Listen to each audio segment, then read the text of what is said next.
Hello tout le monde, j'espère que vous allez bien. On se retrouve donc aujourd'hui pour une nouvelle vidéo et je vais donc commencer avec À cœur perdu d'Evelyn Jones, donc qui est disponible sur la boutique de MXM Bookmark et qui doit paraître normalement sur Amazon et qu'on sort au mois de juin.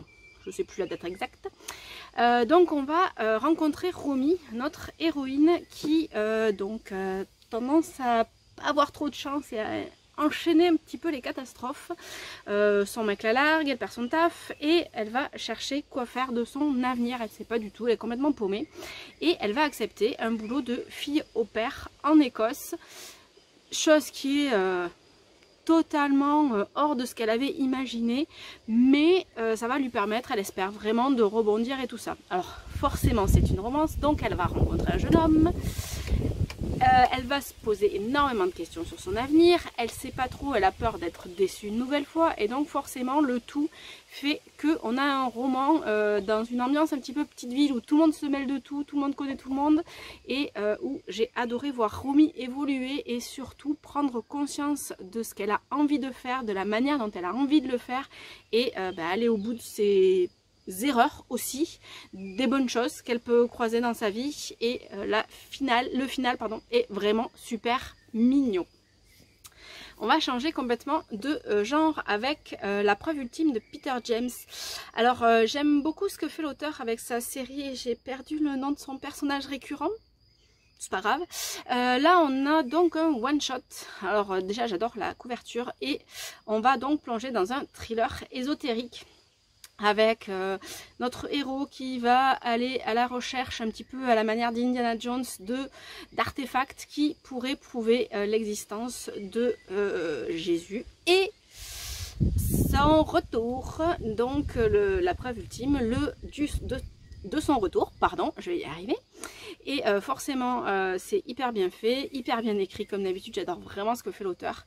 Il va nous entraîner donc à la suite de son héros qui est journaliste, donc qui est pas du tout dans le côté enquête et tout ça, qui va se retrouver pris un petit peu par entre deux feux, même trois feux, parce que tout le monde veut avoir les mêmes choses que ce qu'il va trouver, sauf qu'il est plus malin qu'eux quand même, et il va réussir à berner tout le monde, et la fin est vraiment super bien faite, et j'espère qu'on retrouvera Ross Hunter, le personnage principal, dans d'autres histoires, parce que franchement j'ai beaucoup aimé.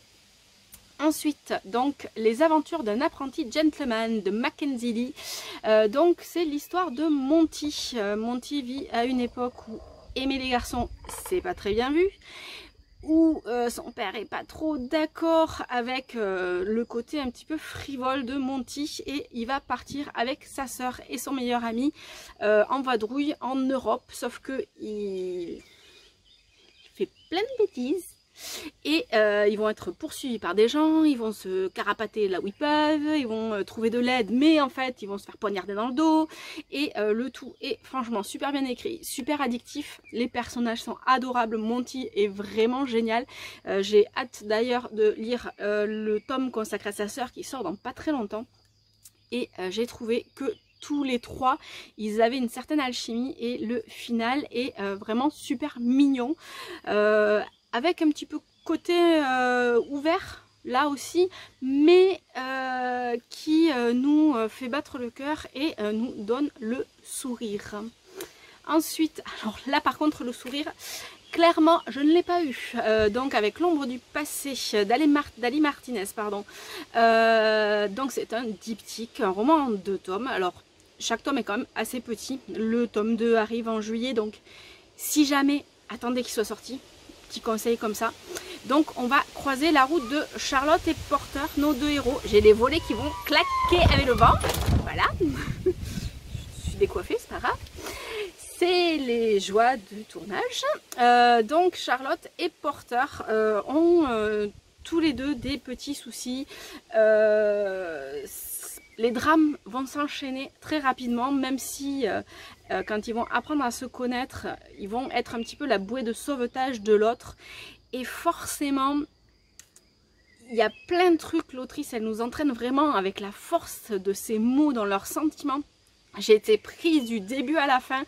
J'ai pleurer toutes les larmes de mon corps quand on les quitte, parce que la fin de ce premier tome est vraiment super stressante et j'ai vraiment hâte de les retrouver. Donc c'est une romance, on sait que c'est une romance, donc je sais qu'à la fin du deuxième tome ça va bien se terminer, parce que honnêtement, si j'avais vu venir certaines choses, il y en a d'autres, mais je me suis laissée complètement prendre par l'autrice et ça m'a foutu un coup au cœur d'une manière à la... je m'y attendais pas du tout. Donc voilà, juillet, hein, le tome 2, donc vous pourrez lire les deux dans la foulée, ça va être top. Et moi, il me tarde vraiment qu'ils sortent. Ensuite, je vais vous parler donc de À tous les garçons que j'ai aimés de Jenny Han. Je vous présente pas l'histoire, hein, puisque tout le monde connaît un petit peu cette histoire, puisque beaucoup ont dû la voir sur Netflix en série, et je me suis enfin plongée dans cette aventure, donc dans l'aventure de Lara Jean. Et j'ai adoré du début à la fin. Alors c'est mignon, c'est simple, mais ça a fait son taf. Ça vraiment, on est pris par ses aventures, par les lettres qu'elle va envoyer, enfin qu'elle envoie bien malgré elle d'ailleurs, par tout ce qu'elle va découvrir, par ses sentiments pour les garçons, par ce que vont lui faire vivre certains, par les hauts et les bas, ses premiers amours qui vont forcément la déstabiliser et lui faire voir les choses différemment. Et j'ai lu aussi le tome 2 qui est vraiment génial, et j'attends que ma libraire ait reçu le tome 3 pour pouvoir savoir comment les choses vont se terminer. Et donc pour finir, je vais vous parler de Sacrée sorcière,